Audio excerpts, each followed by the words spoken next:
चौथे नंबर के ऊपर होता है अल्कोहल अब्यूज यानी शराब नोशी।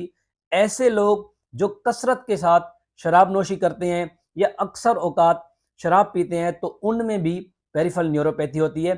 शराब आपको दो तरीके से आपकी नर्व को डैमेज करता है। एक तो इसके अंदर टॉक्सिन मौजूद होता है जो डायरेक्ट आपकी नर्व्स को डैमेज करते हैं और आपको पेरिफेरल न्यूरोपैथी का शिकार करते हैं। दूसरा ये है कि जो शख्स शराब का इस्तेमाल करता है तो उनकी जो एब्जॉर्प्शन होती है गट के अंदर, जो जज़ब होने का जो अमल होता है वो किसी हद तक कम हो जाता है। तो वो जो विटामिन हैं B1, B6 और B12 उनको आपके जिस्म में एब्जॉर्प्शन या जज़ब नहीं होने देता।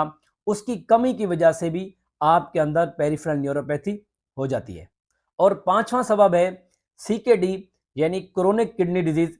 ऐसे लोग जिनका कई बरसों से जो खून फिल्टर करने का अमल है वो नॉर्मल नहीं है, वो नहीं कर पा रहा, तो आपके जिस्म में कई तरह के टॉक्सिन जमा हो जाते हैं और फिर वो